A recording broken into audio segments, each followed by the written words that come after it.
Students, today we discuss the chapter When Peoples Rebels in History।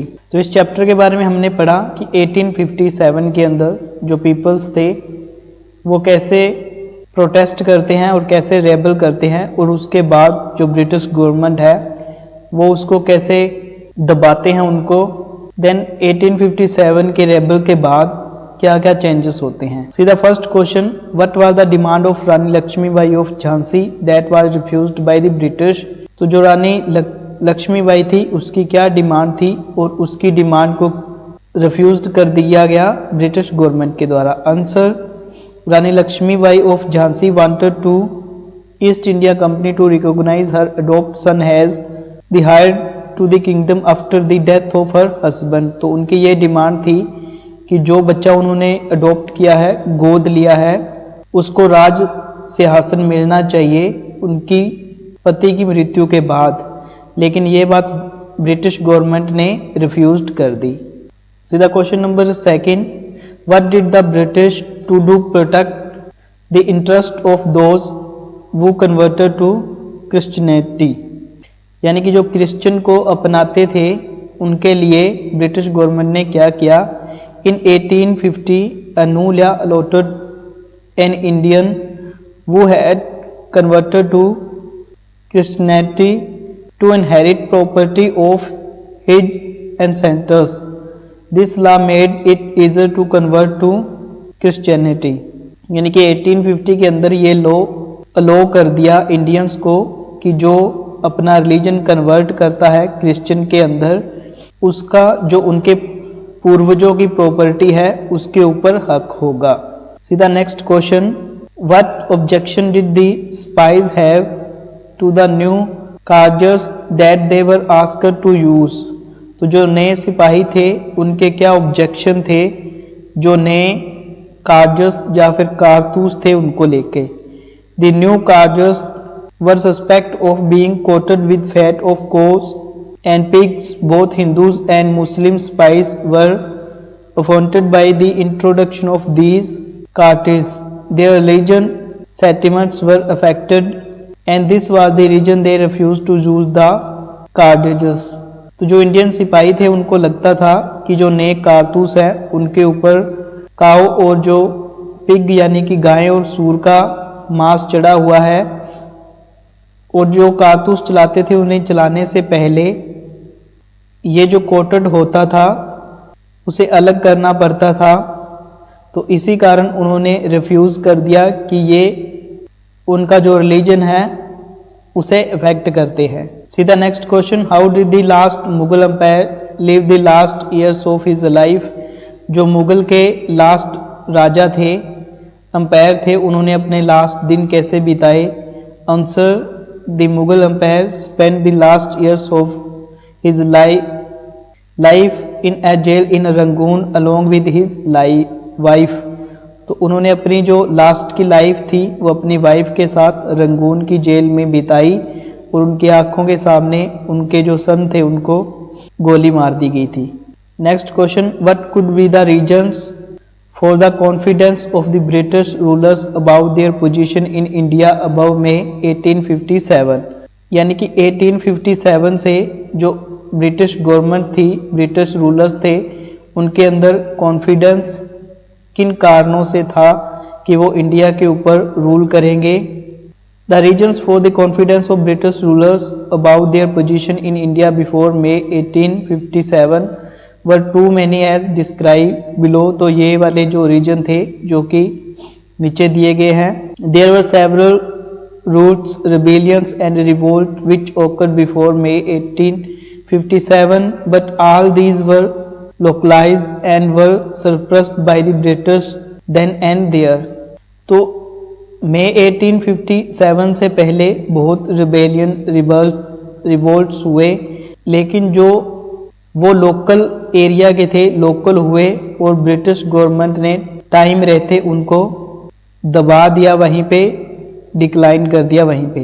In the mid 18th century the power of nawab, raja, zamindar etcetera were dotted. और जो power थी नवाब राजा जमींदार के पास, वो सब खत्म कर दी गई, उन्होंने अपने हाथों में ले ली ब्रिटिश गवर्नमेंट ने।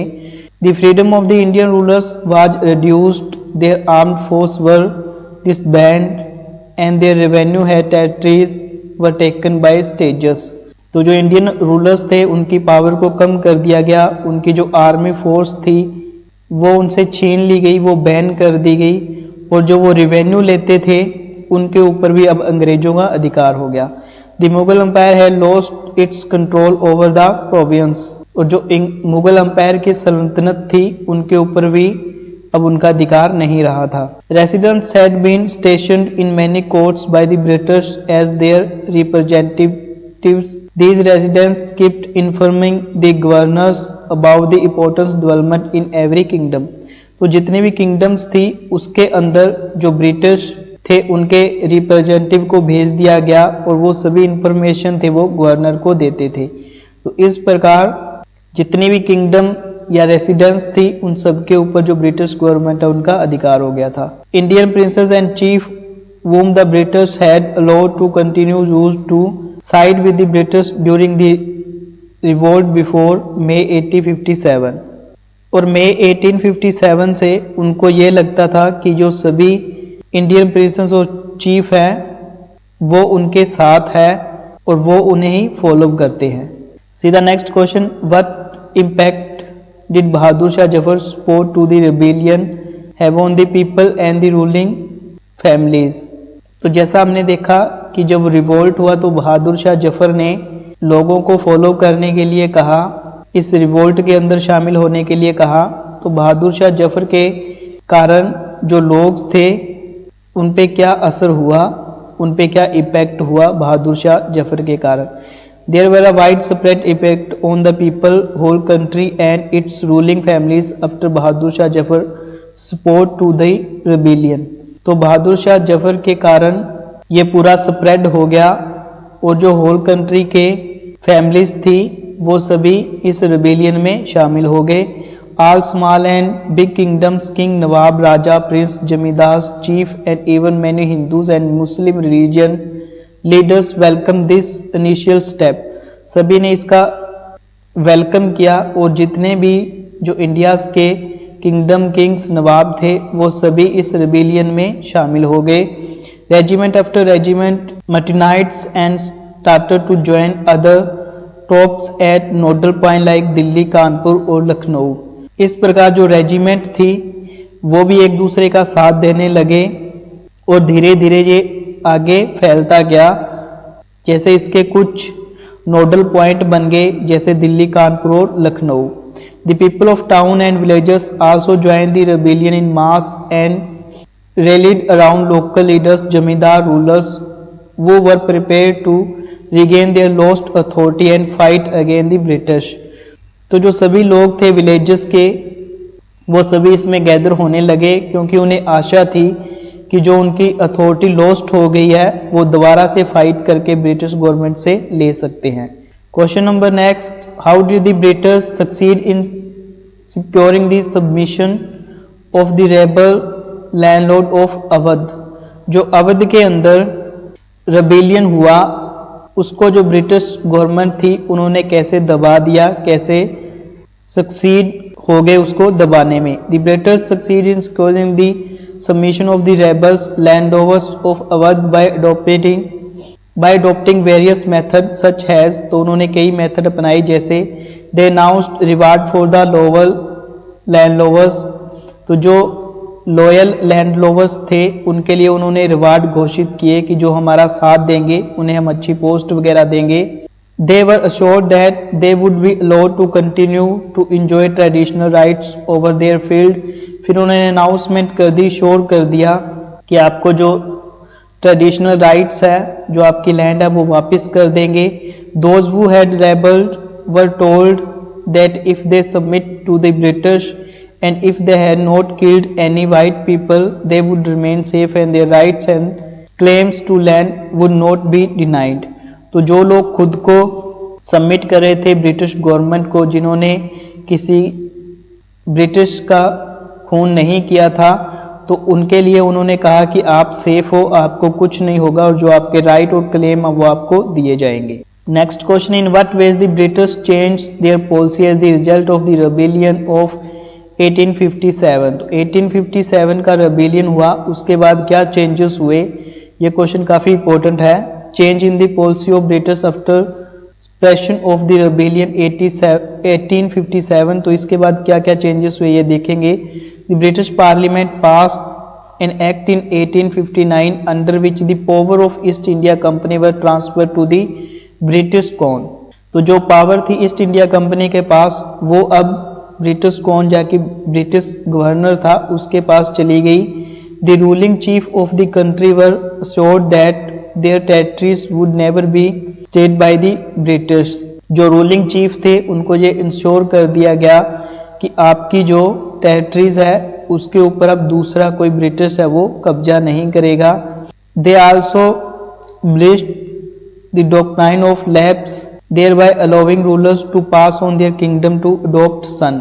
जो उनकी लैप्स की नीति थी उसको उन्होंने खत्म कर दिया, डिक्लाइन कर दिया और कहा कि जो किंगडम है अब उसके ऊपर राज कर सकता है जो अडॉप्ट सन है वो, यानी कि गोद लिया हुआ बच्चा भी अब अपनी किंगडम है उसका हकदार होगा। Next, policies were made to protect landlords and zamindars and give them security of right over their lands. जो लैंडलॉर्ड्स और जमींदार थे उनको उनकी लैंड के ऊपर सिक्योरिटी देगी, ऐसी पॉलिसीज बनाई गई। The proportion of Indian soldiers in the army was reduced and the number of European soldiers in the army was increased. तो जो आर्मी थी उसके अंदर जो इंडियन सोल्जर्स थे उनकी संख्या घटा दी गई और जो यूरोपियन सोल्जर्स थे उनकी संख्या बढ़ा दी गई ताकि आगे से जो सैनिक है वो विद्रोह या रिबेलियंस ना कर सके। Treated the Muslim with suspicious and hostility, the British confiscated the land and the property of Muslim on a large scale. तो जो रिबेलियन हुआ था उसका कारण मुस्लिम्स को वो मानते थे, तो मुस्लिम्स के ऊपर उन्होंने ज़्यादा नज़र रखनी शुरू कर दी और जो उनकी प्रॉपर्टी थी उनको उन्होंने कॉन्फिस्केटेड कर लिया, यानी कि अपने कब्जे में कर लिया। The British ensured the people of India and their religion and social practice would be respected and not interfered with। और उन्होंने इंश्योर किया जो इंडिया की कल्चर है, जो इंडिया का रिलीजन है उसको वो इफेक्ट नहीं करेंगे, उसकी रिस्पेक्ट करेंगे। We seen also Hindi medium. Jhansi की रानी लक्ष्मीबाई की अंग्रेजों से ऐसी क्या मांग थी जिसे अंग्रेजों ने ठुकरा दिया। तो रानी लक्ष्मीबाई की ये मांग थी कि उसकी पति की मृत्यु के बाद उसके गोद लिए हुए बेटे को वैध उत्तराधिकारी मान ले, लेकिन ये अंग्रेजों ने ठुकरा दिया। क्वेश्चन नंबर नेक्स्ट, ईसाई धर्म अपनाने वाले हितों की रक्षा के लिए अंग्रेजों ने क्या किया। तो एक नया कानून पास किया जिससे ईसाई धर्म को अपनाना आसान हो गया। इसके अंदर यह किया गया कि भारतीयों को अपने पूर्वजों की संपत्ति प्राप्त करने का अधिकार दे दिया गया जो अपने धर्म को परिवर्तित कर लेते थे उनके लिए भी। सीधा नेक्स्ट क्वेश्चन, सिपाहियों को नए कारतूस पर क्यों एतराज था। क्योंकि सिपाहियों को लगता था कि कारतूस पर लगी पट्टी को बनाने में गाय और सूअर की चर्बी का प्रयोग किया गया है और वो पट्टी दांतों से काटनी पड़ती थी। इससे हिंदू मुस्लिम सिपाहियों को धार्मिक भावनाओं को ठेस पहुंचती थी, तो इसलिए उन्होंने नए जो कारतूस थे उन पे एतराज किया। सीधा नेक्स्ट क्वेश्चन, अति मुगल बादशाह ने अपने आखिरी साल किस तरह बिताए। तो जो बादशाह थे उनकी पत्नी के साथ रंगून जेल में भेज दिया गया और नवंबर 1862 में उनकी वहीं पे मृत्यु हो गई। सीधा नेक्स्ट क्वेश्चन, मई 1857 से पहले भारत में अपनी स्थिति को लेकर अंग्रेज शासकों के आत्मविश्वास के क्या कारण थे। अंग्रेजों की सोच थी कि भारतीय सिपाही उनके विश्वसनीय है क्योंकि 1857 से पहले उन्होंने भारतीय सिपाहियों की सहायता से कई लड़ाइयां जीती थी।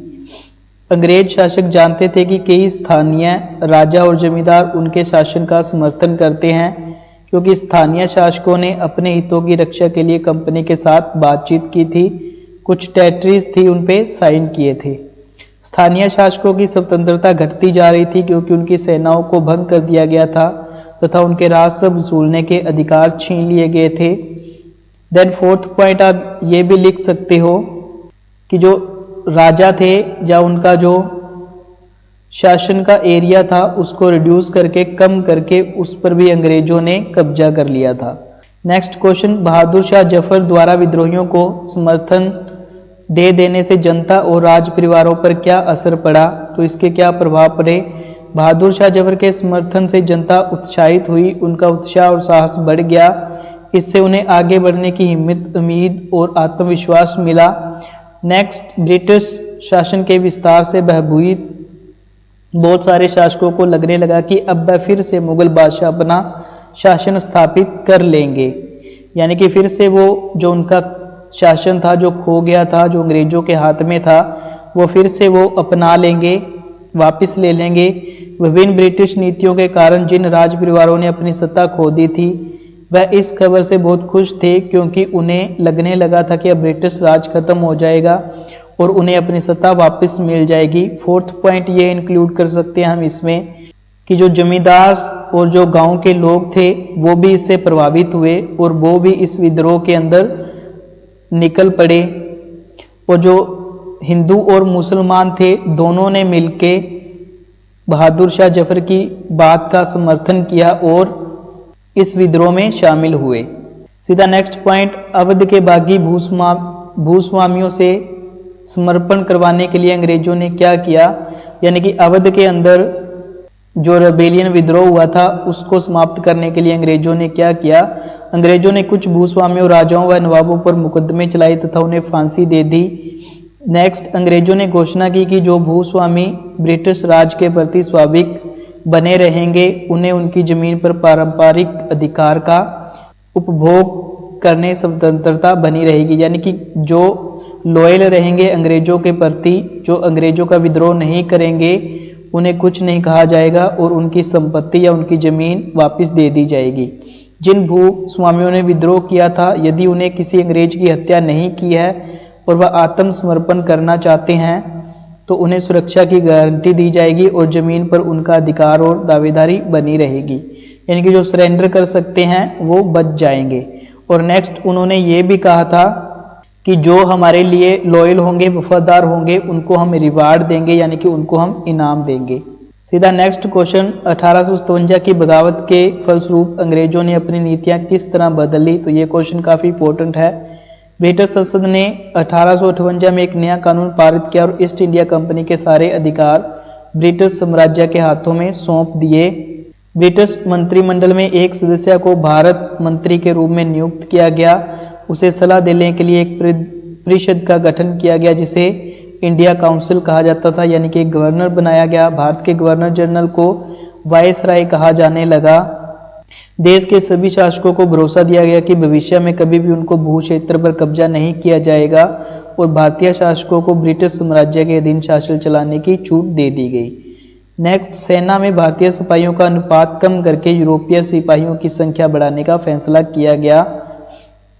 देन देश के सभी शासकों को ये वाले पॉइंट हो गए और मुसलमानों की जमीन और संपत्ति बड़े पैमाने पर जब्त की गई, क्योंकि 1857 के विद्रोह का कारण मुसलमानों को माना गया, क्योंकि बहादुर शाह जफर को मेन इसमें टारगेट किया गया। अंग्रेजों ने भारत के लोगों के धर्म और सामाजिक रीति रिवाजों का सम्मान करने का निर्णय लिया।